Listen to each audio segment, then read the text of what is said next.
কথা খুব অল্প হবে।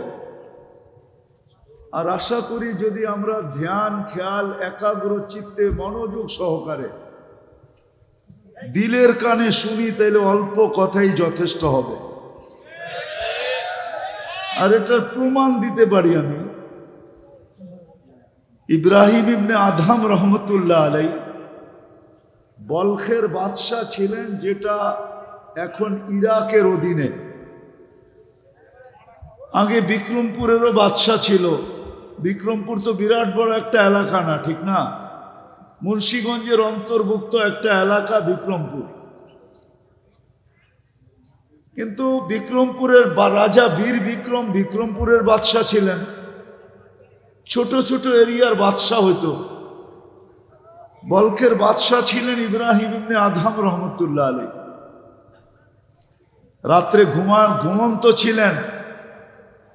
ছাদের উপরে জানি কে জোরে জোরে হাঁটতেছিল, তার পায়ের আওয়াজে ঘুম ভেঙে গেছে। প্রহরীকে বলছে, এত জোরে ছাদে অবেলা হাঁটে তো, এই গভীর রাত্রে হাঁটে তো হাঁটে কে? নিয়ে আসো ডাইকা। তো নিয়ে আসছেন ডাইকা। জিজ্ঞাসা করছে, তুমি এত রাত্রে আমার ছাদে কি করো?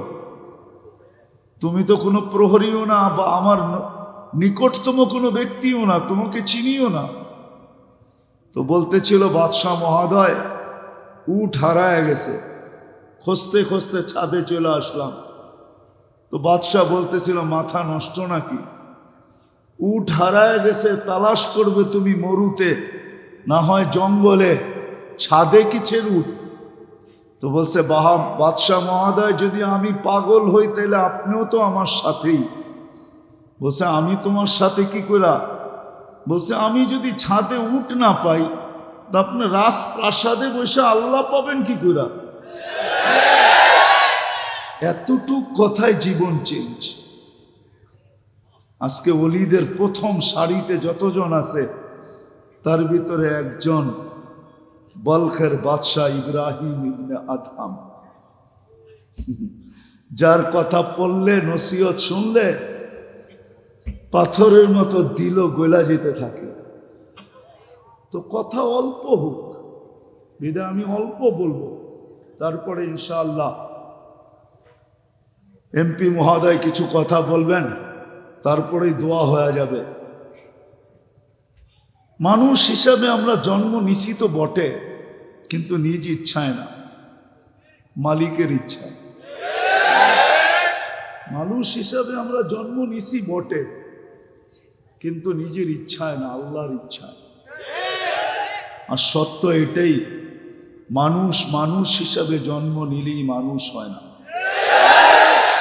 যদি হতো, আওয়াজ না, বিলকুল কান দিয়ে শুনতে থাকেন। কেননা আমরা আসছি বিদায় বড় হুজুর যে বাড়িতে ঘুমাইতেছে এমন না, উনিও আমাদের সাথে আসছে। বড় হুজুর চিনেন তো না? খালি আমারই বলেন বড় হুজুর।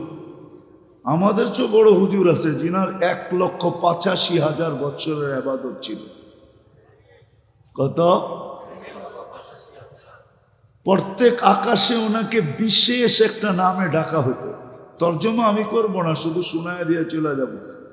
প্রথম আকাশে বলা হতো ওনাকে আবেদ, জাহেদ, আরেফ, তকি, ওয়ালি, খাজেন, আজাজিল। সপ্তম আকাশে ওনাকে আজাজিল নামে ডাকা হতো। আমাদের এই মাদ্রাসায় পড়ানো হয় একটা কিতাব কারিমা, শেখ সাদি রহমতুল্লাহ আলাইহির ফার্সিতে কবিতা। উনি সপ্তম আকাশের উপাধি নিয়ে কবিতা লেখছেন, তাকাব্বর আজাজিল রাখারে কাল। এত বড় উপাধির ব্যক্তিত্বকে শুধু অহংকার ধ্বংস করে দিয়েছে। তাকাব্বর আজাজিল রাখারে কাল, বজনদান লানত গিরফতারে কাল। সপ্তম আকাশের উপাধি নিয়ে কবিতা লেখছেন। অফিল আরশি মকতুবুল ইবলিস। উনি আমাদের সাথে আসছে। ওনার মিশনই হলো আমাদেরকে পথভ্রষ্ট করা, সত্যের থেকে সরায় দেওয়া। বিদায় ওনার 24 ঘন্টা আমরা ঘুমাই, উনি ঘুমান না। আমরা খাই, উনি খান না। আমরা ক্লান্ত হই, ওয়ালাহু কারিন, আমার সঙ্গে যে আছে সে ক্লান্ত হয় না। আমি যত বড় আমার সঙ্গেরটাও অত বড়, আমার সাথে যেটা আছে ওইটাও 100 দেশ ঘুরেই আমার সাথে আসছে, আমার সাথে যেটা আছে ওটাও মুফতি। এই জন্য বলতেছিলাম মেরে দোস্ত, মানুষ মানুষ হিসেবে জন্ম নিলে মানুষ হয় না। যদিও আল্লাহ সদিচ্ছায় মানুষ হিসাবে জন্ম দেন, কিন্তু মানুষ মানুষ হিসাবে জন্ম নিলেই মানুষ হয় না। যদি হতো তাহলে যেই মানুষকে আল্লাহ কুদরতি হাতে অস্তিত্ব দিলেন, এক ফোঁটা পানির থেকে এত ভালোবাসা দিলেন, সমগ্র সৃষ্টিকে যেই মানুষের জন্য আল্লাহ বিসর্জন দিলেন, রব্বে কাবার কসম, একজন মানুষ যখন সুবহানাল্লাহ বলে এটার বিনিময়ে সে যা পায়, সমগ্র সৃষ্টি তার সারা জীবন আল্লাহর গুণগান গাক না, তাতে কি আসে যায়? এক সাররা পরিমাণ বিনিময় পাবে না। জিবরিল জান্নাতে যাবে না, মিকাইল জান্নাতে যাবে না, ইসরাফিল জান্নাতে যাবে না, আরশ বহনকারী ফেরেশতা জান্নাতে যাবে না, কোনো ফেরেশতাই জান্নাতে যাবে না, তাদের কোনো বিনিময় নাই। আজকেও সেবা করতেছে, কালকেও সেবাই করবে। এই জন্য বুঝাইতেছিলাম, যেই মানুষটাকে আল্লাহ নিজের কুদরতি হাতে তৈরি করলেন, সৃষ্টির ভিতরে শ্রেষ্ঠত্বের মুকুট দিলেন, ওয়ালাকাদ কাররামনা বনি আদম, আরো কি কি দিলেন গণানোর সময় নাই। ওই মানুষটাকে কোনোদিন আল্লাহ জানোয়ার বলতেন না, উলাইকা কাল আনআম বাল হুম আদাল, এর নিকৃষ্ট কোনোদিন ঘোষিত করতেন না। তাহলে বোঝা গেল মানুষ জন্ম মানুষ হিসাবে নিলেই মানুষ হয় না। অস্তিত্ব যদিও আল্লাহ মানুষ হিসাবে দিছেন, মানুষ নিজেকে মানুষের মতো মানুষ বানাইতে হয়, এটাই আল্লাহর দাবি। তোমাকে আমি মানুষ হিসাবে নিজ ইচ্ছায় অস্তিত্ব দিছি, তুমি তোমাকে মানুষের মতো মানুষ বানায়া আমার কাছে আসো, এটাই আল্লাহর দাবি। আল্লাহর দাবি পূরণ করা যেতে হবে। আল্লাহর দাবি পূরণ করা যে যাবে, আল্লাহর দাবি পূরণ করা যে যাবে, মানুষের মতো মানুষ হয়ে যে যাবে, দুনিয়ার অবস্থান আল্লাহ কারো দেখবে না। রব্বে কাবার কসম, দুনিয়ার অবস্থান যদি আল্লাহ দেখতেন তাহলে বেলালের বাড়ি দেখা এখনো চোখে পানি আসতো না। প্রতিদিন হাজার হাজার মানুষ যায়। আমি 6 বার গেছি ইথিওপিয়া, 6 বার একবারও এমনও যায় নাই ইচ্ছা করছি আজকে কাঁদবো না, কিন্তু এখানে দাঁড়াইতে দেরি, চোখ যেন আমার অগোছরে কখন কাঁদতে ছিল আমিও জানি না। বেলালের বাড়ি দেখা কেউ চোখের পানি ঝরাইতো না, রাবেয়ার বাড়ি দেখা কেউ বিলাপ করতো না। আমি 6 বার রাবেয়ার বাড়ি দেখছি। ফেরাউনের কৃতদাসীর কবর দেখা কেউ চোখের পানি ঝরাইতো না। মানুষ হিসাবে জন্ম নিলেই মানুষ মানুষ হয় না। 2,500 মানুষ একটু ভালো মতে বোঝেন, থাকার সুযোগ এখানে নাই, কেউ থাকবো না। দুনিয়ার অবস্থান কবরে চলবে না। যদি চলতো, হায় হায় কত চিঠি না কবরে কাফনের ভিতরে যাইত। কোনো চিঠি আজ পর্যন্ত কবরে যায় নাই, কেউ দেয় নাই, কোনো আইডি দেয় নাই, কোনো পরিচয় দেয় নাই। ওইখানে কোনো পরিচয় চলবে না। হ্যাঁ, মানুষের মতো মানুষ যে হয়ে গেল, রব্বে কাবার কসম, ইমাম জালালউদ্দিন সুয়ুতি রহমতুল্লাহ আলাইহি লেখেন, কবরের পাশে নিতে দেরি, দুনিয়া সালাম দেখার না দেখ, কবর সালাম দিবে আর বলবে ইদান উহাব্বিলু লাকা বাতনি খাদরা, তোকে রাখতে দেরি, আমার পেট সবুজ শ্যামল হতে দেরি হবে না। ওয়াসাদু ইউহাব্বিলু জিসমাকা নূরা, তো শরীর নুরানি হইতে দেরি হবে না। ওয়াসাদ রুহুকা ইলাল্লাহ, তো রূহ আল্লাহর সান্নিধ্যে যাইতে দেরি হবে না। তাসুরুহু গুদুওয়া ওয়া আশিয়া, তুই সকালে আল্লাহকে দেখবি, মজা শেষ না হইতে আবার বিকালে দেখবি, বিকালের মজা শেষ না হইতে আবার সকালে দেখবি। সত্য এটাই। 60-70 বছরের জীবন মানুষ হিসাবে অস্তিত্ব দিচ্ছেন নিজের ইচ্ছায়। মুসলমানের ঘরে অস্তিত্ব দিচ্ছেন নিজের ইচ্ছায়। মুসলমান হইলেই যদি মানুষ মুসলমান হইতো, তাহলে কোরআনে এই চিৎকার কোনোদিন আসতো না, ওয়ালা তামুতুন্না ইল্লা ওয়া আনতুম মুসলিমুন। জন্ম নেওয়া এক জিনিস, আর নিজেকে মুসলমান হিসাবে কইরা তোলা আরেক জিনিস। নাহলে আল্লাহ চিৎকার দিতেন না, কোরআন চিৎকার দিতেন না, আল্লাহর বাণী কোনোদিন চিৎকার দিত না। চিৎকার ওয়ালা তামুতুন্না ইল্লা ওয়া আনতুম মুসলিমুন। উম্মতে মুহাম্মাদি হইলেই উম্মতে মুহাম্মাদি হয় না। যদি হইতো তাহলে আল্লাহ রাসূল চিৎকার দিতেন না, কুল্লু উম্মতি ইয়াদখুলুনাল জান্নাহ ইল্লা মান আবা। আমার প্রত্যেক উম্মত জান্নাতে যাবে, কিন্তু যারা আমাকে অস্বীকার করলো। জিজ্ঞাসা করছেন, কে আপনাকে অস্বীকার করলো? মান আতাআনি দাখালাল জান্নাহ। যে আমার অনুসরণ অনুকরণ করবে সে জান্নাতে যাবে, আর যে অনুসরণ অনুকরণ করলো না ফাকাদ আবা। মেরে আজিজো, সত্য এটাই। দুনিয়ায় কবর তো কম দেখি নাই, যতগুলা নবীর কবর দুনিয়াতে চিহ্নিত আছে, আলহামদুলিল্লাহ আমার এই দুই চোখ সব দেখা দিয়েছে। ১৬ লক্ষ সাহাবার ভিতর থেকে হাতের করে গণলে হয়তো ২-১ হাজার দেখি নাই, বাকি সব তো আল্লাহ আমাকে চোখে দেখায় দিয়েছে। কোরআনে যত জাতির কথা লেখা আছে, যত ঐতিহাসিক জায়গার কথা লেখা আছে, কম তো দেখি নাই। হাতের করে গুনতে হবে কোনটা দেখি নাই, বাকি তো সব আল্লাহ দেখায় দিয়েছে। আমি তো চোখে দেখা বলতেছি আপনাদেরকে, কিতাব পড়া। এই জন্য আমার এখানে ব্যথা বেশি। আমি কথা বলতে চাই ব্যথা নিয়ে। আমার জাতি যেন কিয়ামতের দিন আমার গলায় ফান্দা না দিতে পারে, রশি না দিতে পারে। এই জন্য আমি ফিরা বেড়াই, ঘুরা বেড়াই, নাহলে এটা আমার পেশা না। আমার জাতি যেন কিয়ামতের দিন আমাকে দাঁড় না করায় দিতে পারে। যে উন্নত বিশ্ব ছাড়লা না, ৭ মহাদেশ ঘুরা বেড়াইলা, আফ্রিকার জঙ্গল চৈসা বেড়াইলা, হায় হায় সাহারা মরুভূমি চষলা, তুমি তো আমাদের দুয়ারে এসে আমাদেরকে বুঝাইলা না। এই জন্য পায়ে ধরি, হাতে ধরি, যুবকদের পায়ে ধরি এই জন্য, নাহলে কোনো দরকার ছিল না। মানুষ খায় তো খায় কতটুকু, পড়ে তো পড়ে কতটুকু, দুনিয়া কতটুকু ব্যবহার করে। সত্য তো এটাই, যতটুকু কামায় অতটুকু খাওয়া যায় না। ২ জন ব্যক্তিত্ব আছে, ওনাদেরকে আমি প্রশ্ন করি, যতটুক কামায় অতটুক কি খাওয়া যায়? যতটুক কামায় অতটুক কি পড়া যায়? মানুষ যতটুকু জমা করে অতটুক কি ভোগ করার সুযোগ পায়? কোনোদিন না। সত্য তো এটাই। মানুষ হিসাবে জন্ম নিলেই হবে না, মুসলমানের ঘরে অস্তিত্ব নিলেই হবে না, মুহাম্মদুর রাসূলুল্লাহর উম্মত হইলেই হবে না। যদিও ওই উম্মতের বড় দাম, এই উম্মতের বড় বড় বড় দাম। আমরা জানি না আমাদের দাম কত।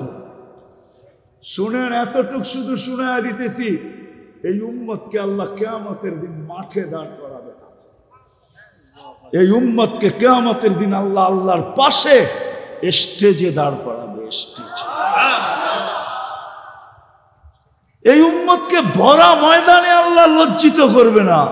আমাদের নবীজি বলবে, আল্লাহ আমার উম্মতের হিসাব কোথায় নেবেন? তা আল্লাহ হাসবে আর বলবে, সবার যেমন তেমন। তা আমাদের নবীজি বলবে, আল্লাহ তাইলে তো আমার সমস্ত উম্মত আমার উম্মতের ভুল ত্রুটি জেনে ফেলবে। আপনার সাথে না আমার অঙ্গীকার, লা ইউখজিকা ফি উম্মতিক, আমার উম্মতের ব্যাপারে আপনি লজ্জিত করবেন না। আমার উম্মতের ভুল ত্রুটি জেনে ফেলবে, আমার মাথা নুয়ে যাবে, আমি লজ্জিত হয়ে যাব। আপনার অঙ্গীকার কোথায় থাকবে? তা আল্লাহ বলবে, বন্ধু আপনি বলেন হিসাব কিভাবে নিব? তা আল্লাহ আমাদের নবীজি বলবেন, আমাকে নিতে দেন। তা আল্লাহ হাসবে আর বলবে, বন্ধু উম্মতের আমলনামা যখন আপনি দেখবেন তো লজ্জায় আপনার মাথাও নত হয়ে যাবে। তখন কি আপনি লজ্জিত হবেন না? বলছে স্বাভাবিক। বলে তাইলে তো আমার অঙ্গীকার ঠিক থাকবে না। বিদায় বঙ্গু, আমি সিদ্ধান্ত নিছি পর্দার ভিতরে আপনার উম্মতের হিসাব কিতাব নিব, পর্দার ভিতরে, কাউকে জানতে দিব না, আপনাকেও জানতে দিব না। বিদায় মানুষ হিসাবে অস্তিত্ব নিলেই মানুষ হয় না, নিজেকে গড়তে হয়। গড়ার জন্যই এই জগৎটা। মার পেট ছিল দেহ গড়ার জন্য। এই জন্যই মার পেটের থেকে যে পূর্ণতা না নিয়ে আসে, রব্বে কাবার কসম, দুনিয়া ঘুরা দেখছি, কোনো টেকনোলজি এখনো আসে নাই। যে আর্টিফিশিয়াল চোখ লাগায় দিবে, দৃষ্টিশক্তি লাগায় দিবে, আর্টিফিশিয়াল শ্রবণ শক্তি লাগায় দিবে, আর্টিফিশিয়াল বাক শক্তি লাগায় দিবে। হাত নিয়ে আসে না, হাত লাগায় দিবে। ওরকম হাত আল্লাহ বেকা দেখ, ওটার ভিতরে যে শক্তি আল্লাহ দিয়া দিছেন, মানুষের বানানের হাতে ওর 100 ভাগের 1 ভাগ শক্তিও নেই। কি আছে নাকি? হ্যাঁ, কুঙ্গু হাসপাতালের সামনে যান, পাও বানায় লয়ে যেতে পারবেন, হাতও বানায় নিয়ে আসতে পারবেন, ঠিক না? ওটা আর্টিফিশিয়াল হাত, কিন্তু শক্তি নাই। মার পেট ছিল দেহর পূর্ণতার জন্য, আর এটা হলো মানুষের মতো মানুষ হওয়ার জন্য। আল্লাহ শরীরটা বানায় দিয়েছেন। আসেন আজকে অঙ্গীকার করি যে না, মানুষের মতো মানুষ হইয়া, মুসলমানের মতো মুসলমান হইয়া, আল্লাহ রসুলের উম্মতের মতো উম্মত হইয়া দুনিয়ার থেকে যাও। রাজি? ওয়াদা? বিলকুল। চলেন একটা রাস্তা দেখায় দেই কিভাবে হবেন। যদিও উর্দুতে কবিতাটা, আল্লাহ হাদিসে কুদসির তর্জমা, अल्लाह बोले क्या वफा तूने मोहम्मद से तो हम तेरे हैं, ये दुनिया क्या चीज है, लौह कलम तेरे हैं। মানুষের মতো মানুষ হওয়ার জন্য আমাদের মাঝে এক আদর্শকে আল্লাহ পাঠায়া দিয়েছেন, মুহাম্মাদুর রাসূলুল্লাহ। জোরে বলেন মুহাম্মাদুর রাসূলুল্লাহ। 30 নে 120 নেকি আপনার আমল নামায় লেখা হলো। কোরআনে আছে মুহাম্মাদুর রাসূলুল্লাহ। আল্লাহ ওই আদর্শকে আমাদের ভিতরে পাঠায়া দিয়েছেন। সৃষ্টির সর্দার মানুষের জীবনী তো জন্ম থেকে লেখা শুরু হয়, মৃত্যুতে যে শেষ হয়, কিন্তু আল্লাহ তার বন্ধুর জীবনী লিখতে শুরু করছেন রোজে আজল থেকে। কি রোজে আজল থেকে? আজল আজল আজল বুঝেন? রোজে আজল থেকে। আমি বলবো যতদিন থেকে আল্লাহ, ততদিন থেকে বন্ধুর আলোচনা। সৃষ্টিরও 1000 বছর আগে, সমগ্র সৃষ্টির 1000 বছর আগে আল্লাহ সূরা ইয়াসিন তেলাওয়াত করছেন। আমাদের নবীজির 10টা নাম আল্লাহ রাখছেন, একটা হলো ইয়াসিন। 10টার ভিতরে তো আল্লাহ ডাক দিছেন ইয়াসিন, বইলা চিৎকার দিছেন ইয়াসিন, কসম খাইছেন আল কুরআনিল হাকিম। তারপরে আল্লাহ বলতেছেন কোরআন আমাকে বুঝায়। ওই সময়ও আমাদের নবীজি মনে হয় আল্লাহর সামনে বসা ছিলেন, কিন্তু কোন রূপে ছিলেন এটা নিয়ে তর্ক বিতর্ক আমার নাই। ছিলেন, নাইলে কোরআন কেন বলে ইন্নাকা? আরবি গ্রামার ওই ব্যক্তিকেই বলা চলে যে সামনে বসা উপস্থিত, নাইলে বলতে হতো ইন্নাহু। আল্লাহ বলে ইন্নাকা লামিনাল মুরসালিন, বন্ধু আপনি নবী হিসাবে প্রেরিত, যার জীবনী, যার আলোচনা সমগ্র সৃষ্টির 1000 বছর আগের থেকে ওই আদর্শবান ব্যক্তিটাকে আমাদের ভিতরে পাঠাইছেন। আর যিনি সারাটা জীবন আমাদের জন্য চোখের পানি ঝরাইতে ঝরাইতে চলে গেছেন। জিবরিল আর মিকাইল জিজ্ঞাসা করছেন মা জালা আরাকা তাবকি, যখনই দেখি আপনি কাঁদেন কেন? বলছে যেদিন থেকে জান্নাত আর জাহান্নাম দেখা আসছি, উম্মতের জন্য চোখের পানি থামে না। উম্মতের জন্য চোখের পানি যা শুকায় না। 2500 মানুষ বুঝবে কি বুঝবে না আমি জানি না। যখন মালাকুল মউত কারো কাছে অনুমতি নিয়ে ঢোকেন নাই, আল্লাহ বলছে মালাকুল মউত যাও আমার বন্ধুর কাছে, প্রথমে ঘরে ঢুকার অনুমতি নিবে, অনুমতি দিলে ঢুকবে, নাইলে ঢুকবে না। ঘরে ঢুকার পরে আবার অনুমতি নিবে, বুকে হাত রাখতে বললে রাখবে, নাইলে ফিরা চলে আসবে। ঢুকছেন ঘরে অনুমতি নিয়া, বলছে বুকে হাত রাখবো, চোখে পানি ঝরতে ছিল। জিবরিল পিছে সালাম দিয়া ঢুকছেন, বলছে আতাবকি ওয়া আনতা ইলা রফিকিল আলা, এখনো আপনার চোখের পানি? এখন তো আল্লাহর সান্নিধ্যে যাবেন। উর্দু জগতে তো খুশির বন্যা চলতেছে, উর্দুর জগতে খুশির হুল্লুর হইতেছে। খুশি আর খুশি, ইয়াসিলুল হাবিব ইলাল হাবিব, বন্ধু বন্ধুর কাছে চিরদিনের জন্য চলে যাবে। আপনি এখনো কাঁদেন কেন? বলছে এক প্রশ্নের জবাব এখনো বাকি। ফামান লিবাদি লি উম্মতি, আমার পরে আমার উম্মতকে বুকে জড়ায়া কে রাখবে? কে দেখা রাখবে?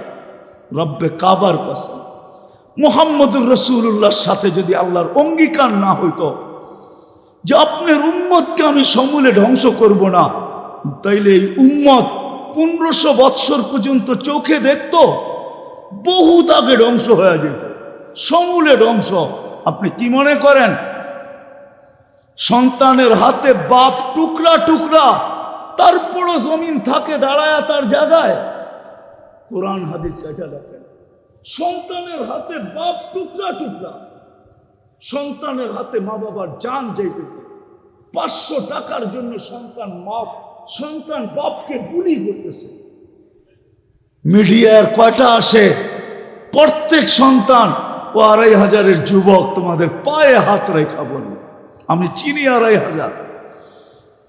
প্রবাসে কারা আছে এদেরকে আমি চিনি, খুব এদের সাথে আমার আসা যাওয়া হয়। যুবক তোমাদের পায়ে হাত রাখি, নেট শেষ হইতে দেরি, মা বাবার গলায় পাড়া দিয়া নেট কিনা নিতে দেরি করো না তোমরা। বাবা বিদেশে থাকে, প্রবাস জীবন কোনো আনন্দের জীবন না। আরে নিজের দেশের ভিতরে তো জেলের জীবনও আসছে ভালো মনে হয় আমার কাছে প্রবাস জীবন। প্রবাস জীবন কি কোনো জীবন? সারাদিন পরিশ্রম করে যখন বিকালে ফিরে আসে তো একটা শূন্যতার বালিশ নিয়ে ঘুমায় থাকে, ও শূন্যতার বালিশ। আমার ওয়াশ করতে হয় না, এখানে যা আছে পেন ব্যাগ দেয়া, যদি আমি পুরা বাহির করে কম্পিউটারে দেখাইতে পারতাম কান্না, তাহলে এতটুকুই মনে হয় আমার জাতির জন্য যথেষ্ট ছিল। হাজারো কান্না আমার এখানে লুকানো আছে, হাজারো কান্না। কিন্তু যুবক বাবা প্রবাসে, হায় হায়, মোবাইলে অকথ্য ভাষায় বাবার সাথে ব্যবহার করতে দেরি করো না। কেননা বন্ধুর হাতে অ্যান্ড্রয়েড সেট, তোমার হাতে নাই। বন্ধুর কাছে বাইক, তোমার কাছে নাই বাইক। বাবার কাছ থেকে উসুল করার জন্য প্রবাসে থাকুক না কেন, সামনে পাইলে না জানি কি করতো, মোবাইলই গলার ভিতরে পাড়া দিয়ে আদায় করতেছে। কি রাগ হয়ে গেল? পায়ে হাত রাখি, রাগ হয়ে। মুহাম্মদুর রাসূলুল্লাহ সাল্লাল্লাহু আলাইহি ওয়াসাল্লাম, নাহলে বহুত আগে ধ্বংস হয়ে যেতাম। আমার পরে উম্মতকে কে দেখা রাখবে? জিবরিল দৌড়ায় গেছে, দৌড়ায় আসছে, জবাব নিয়ে আসছে, লা ইউখজিকা ফি উম্মতিক, লা আতরুকু উম্মাতাকা ফারদা ওয়া লা আতরুকু উম্মাতাকা ওয়াহদা। বন্ধু চলে আসেন, আমি দেখা রাখবো। আল্লাহ প্রতিশ্রুতি দিছে, তারপরেই বলছে মালাকুল মউত হাত রাখো, আল্লাহুম্মা ইলা রাফিকিল আলা, তাইলে আমি আল্লাহর কাছে যাইতে পারি, আল্লাহ আমার উম্মতকে দেখা রাখবে। আজকেও আমরা টিকা আছি নবীজির কারণে। কোরআন বলে নবীজিকে আল্লাহ নিজে বলছেন আপনি এদের মাঝে থাকবেন, আমি এদেরকে সমূলে ধ্বংস করব, তো করব কি কইরা? এটা আপনি ভাবেন তো পাবেন কি কইরা? আপনি বলবেন নবীজি কোথায় আমাদের মাঝে আছে? মদিনা মুনাব্বারা এখনো আছে, হায়াতুন নবী এখনো জিন্দা আছে। সালাম দিলে শোনে, সামনে দাঁড়াইলে দেখে, সালাম দিলে জবাব দেয়। এখনো হায়াতুন নবী না মামাতুন নবী? কোনটা? হ্যাঁ, এখনো আমাদের মাঝে আছেন, মদিনা মুনাব্বারা আছে, যার কারণে আমরা বেঁচে গেছি। শুধু এখানেই তো শেষ না, ওলামা আমার কথা হয়তো নাও মানতে পারে, ইখতিলাফ করতে পারে। কবর থেকে সর্বপ্রথম উনি উঠবেন, ওনার আগে আল্লাহ কাউকে উঠাবেন না। উনি উঠবেন, জিবরিল আলাইহিস সালাম পর মারবে, ওনাকে উঠানো হবে মাকামে মাহমুদে নিয়ে যাওয়ার জন্য। উনি উঠেই বলবে জিবরিল আইনা উম্মতি, আমার উম্মত কই? হায় হায় হায়, জিবরিল বলবে এইখানে উম্মত। মা শাক্কাল আরদা আহাদ, জমিন এখন পর্যন্ত কেউ ফাড়ে নাই, আপনার আগে কেউ ওঠে নাই, উম্মত উঠবে, আপনি এত চিন্তিত হয়েন না। চলেন মাকামে মাহমুদে, মাকামে মাহমুদে যাবে, রব্বে কাবার কসম, ওই চেয়ার আল্লাহর পাশে থাকবে, হাত রেখা দাঁড়ায় থাকবে। আল্লাহ বলবে বন্ধু বসেন, বলবে বসবো না। বলছে এটার মালিক আপনি। কোরআন বলে ফাতাহাজ্জাত বিহি নাফিলাতাল লাক আসা আইয়াব আসাকা রাব্বুকা মাকামাম মাহমুদা। আমরা নামাজের আজানের পরে দোয়া পর্যন্ত পড়ি, আল্লাহুম্মা রব্বা হাদিহি দাওয়াতিত তাম্মা ওয়াস সালাতিল কাইমা আতি মুহাম্মাদানিল ওয়াসিলাতা ওয়াল ফাদিলা ওয়াদ দারাজাতার রাফিআ ওয়া বাসহু মাকামাম মাহমুদা। ওই চেয়ার আল্লাহর পাশে। কোন আল্লাহ? আমাদের মতো? কোন আল্লাহ? যার হাতে সবকিছু। পালতেছেন বিদায় লালিত হইতেছি, পালিত হইতেছি। ডেলি 24 ঘন্টায় 550 লিটার অক্সিজেন দেন, 1,60,000 শ্বাস প্রশ্বাস নিতে দেন। আমার কথা মানেন, শ্বাস ছাড়েন তো, আপনি জানেন না কোথায় কখন ছাড়তেছেন, আপনি জানেন না কখন নিতেছেন, কিন্তু কন্ট্রোল রুমের সাথে যোগাযোগ আছে। ফেরেশতা যখন ছাড়েন তখন জিজ্ঞাসা করে আমসিক, আল্লাহ বন্ধ করে দিব না ওপেন রাখবো? আল্লাহ 1,65,000 বার মেসেজ থ্রো করেন, উতরুক আলী আব্দি আজাল, ছাড়া দে, খোলা রাখ, সীমা রেখা দেওয়া আছে। যেদিন সীমা রেখা আসবে তোকে মেসেজ দিব, ছাড়বে তো টানতে দিবি না, টানবে তো ছাড়তে দিবি না।